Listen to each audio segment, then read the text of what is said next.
It's another episode of Garage419 here from the 96-degree studio in New York. With me today, Ray Wert, editor-in-chief, jalopnik.com. What is up, Ray? Not a whole lot, man. I hear you're coming to live in New York. I am. I'm moving to New York at the end of this month. Sweet! So can we expect regular Garage419 appearances? It depends on whether or not you ask me back. I will. It depends if you actually can answer some questions I have for you this show. Now, have you seen the new Zonda Cinque? I have seen the new Zonda Cinque. What do you think about a fact? do you love the Zonda? I've been a big fan of the Zonda. In all of its many iterations. Yeah, and there have been many iterations. There was the Zonda, regular Zonda, then the S, and then the Roadster, right? The F, right? And the R. And were there more? There's more, I think, right? I kind of feel like the Zonda's become the Mustang of the supercars. It's the Mustang GT, right? Absolutely. It's like every year is a new iteration of the venerable muscle supercar. Yeah, this one I think it's got 675 horsepower. Obviously it's absurdly fast. It weighs like 2,600 pounds. First time for the flappy paddle gearbox, though. You got paddle 6-speed here. They got to have something new for this iteration. I know, every once in a while you got to spice it up. But carbon fiber, everything. And what do you think it's going to take Pagani? How long would you say it'll take Pagani to design a new car, a brand new car? I don't know if they're ever going to. It costs a lot to develop a new car. Yeah. I kind of feel like they want to milk this thing as far as they can. You don't think they've gotten there yet? I think they might have, but I think that they're going to still try to milk it for as long as they can. Who asked for this one to be built anyway? Well, actually, it's interesting that you ask. A dealership in Hong Kong requested a road legal version of the Zonda R race car, and they said, I guess they paid enough for it, so here you go, Zonda Cinque. They made 5 of them, and they are sold out. Okay, so $1.5 million can get you a Veyron or this. Well, that'll get them to like 1/10 the cost of developing a new version of the Zonda. Yeah. All right. So we can expect another 10 years of Zonda variants. Correct. Right? All right. So starting with Ferrari and moving on to Porsche and other luxury car makers, there's been this kind of recurring theme of consumer products that are branded under car company names, right? Yeah. What's your favorite consumer product? The favorite one that I've seen, or the favorite one that I have? No, you have. All right, so first, let's hear both. What do you own, and what's your favorite one ever? Well, I currently own a Chevy Putter. Really? Really. Does it putt true? It putts. It's a big block of metal at the end of a stick with an oversized engine to the back. That sounds like much like a Chevy, actually. Basically, it is true to life. Yeah. What about the Lamborghini vomit bag? Now that's one of the best examples of brand prostitution that I've ever seen. Where does one place a Lamborghini vomit bag? In the Lamborghini, is that the point of it? Yeah, I think it goes in the glove compartment. Is there glove? Which Lamborghini? Do I don't any know. of them have they glove have compartments? I don't even remember. All I know is if you're going fast enough to need a vomit bag, you're vomiting all over the dash before you get it out. That's probably true. Right? Yeah. What about the Audi just released a golf bag and a golf set? Does Audi really have the authority to make golf products? Well, I think that as they're much trying. As Chevy does, well, right? Yeah, I guess. I think they're trying to take the market segment of golf away from Buick and their much lauded Tiger Woods endorsement for their products. So this is a way for them to get that Buick market that they've always wanted. Well, if Buick spent as much money in car development as they did on golf advertising, I don't think they'd have much of a problem. Ain't that the truth? Yeah, I've never really been wanting to buy a Buick after shooting a good round on the back 9. Are you kidding me? The Enclave doesn't, Oh, it makes me think, hit that sand wedge better, man. That's what I think when I think Enclave.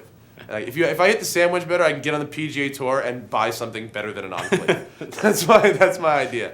Like a TVR. You like TVR? I know you like TVR. I like them because they're like the vipers of England. You know what I mean? They're kind of like death traps. Yeah, I was going to say, what do you mean? They catch on fire and explode? Yeah, but I like a sense of adventure in my cars. Have you seen my Cobra? That thing, you could die at any time. And the TVR is kind of like that. The Sagaris with the clear plastic wing. Yep. How do you not love those things? It's a beautiful car to die in. It makes a great coffin. That's what I love about TVR. And unfortunately, what happened is Trevor Wilkinson, the founder of TVR, and TVR is actually a shortened version of his first name, he died. I'm sorry, Trevor. you haven't done much with TVR in the last 40 years, but you lent us a great name, and we like your cars. Do you like their cars still though, or is it just a good coffin to die in? No, I mean they're beautiful vehicles. I just wouldn't trust my life in one. Have you driven one ever? I haven't, and that's one of the reasons why. I drove a Cerbera. Okay. And it was nice. It was fast. It was much more car than I expected for 40,000 pounds or whatever it cost in 1995. Anyway, coming up, we will talk about the state of the American car industry and the death race. Stick around.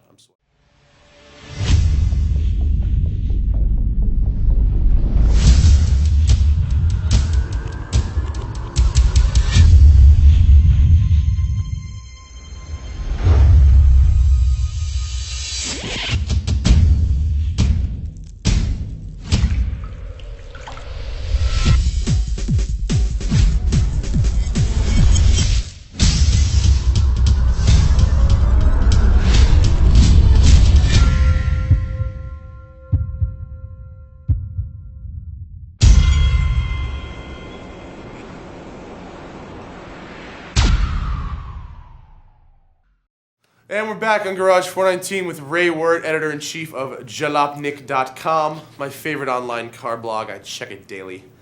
Ray, you're an American, right? I am an American. And you know a little bit about the American car industry, right? I know a little bit about American car industry. Now, yes. using that accent, please tell me what is wrong with the American car industry. Well, sue-wee, man. Actually, there's a lot that's good about the American car industry, but there's also a lot right now that's really bad. Well, let's start with the good. Like, quality is improving. Absolutely. Quality's improving. Initial quality surveys out of J.D. Power and all of J.D. Power's many associates have agreed that Toyota is now no longer just the top dog, that there are others that are able to produce vehicles of the same quality level. Yeah, apparently Ford has risen up, right? Well, that's what their press releases say. Yeah. So, we have to believe that. Well, and we've got a CTSV that is the fastest sedan around the ring. 191 mile per hour top speed. Cadillac. Hot. Cadillac's whipping. That's I Cadillac love it. style. All right.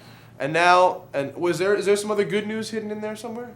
Well, I think that there's obviously they're selling small cars like hotcakes. Right. And they're selling them as fast as they can produce them. The wait times on a Chevy Aveo are lower than they've ever been. The wait times on a Ford Focus are lower than they've ever been. Yeah, they're selling lots of Focuses now. Oh, absolutely. Tons of them. Because style is no longer an issue. It's an issue of fuel economy, and Right. if they can get it, they're gonna sell it. Yeah, big pimpin' is out. We're now talking small pimpin'. Was Big Pimpin' ever in? Oh, it was. Okay. Now, there's also a few downsides, right? Like the fact that most American car companies have spent the last 10 years investing in truck technology. Right, and that's really the rub is that, everyone I think who's even casually looked at gas prices has realized that there is nowhere to go but up. And that's been the case ever since 2000.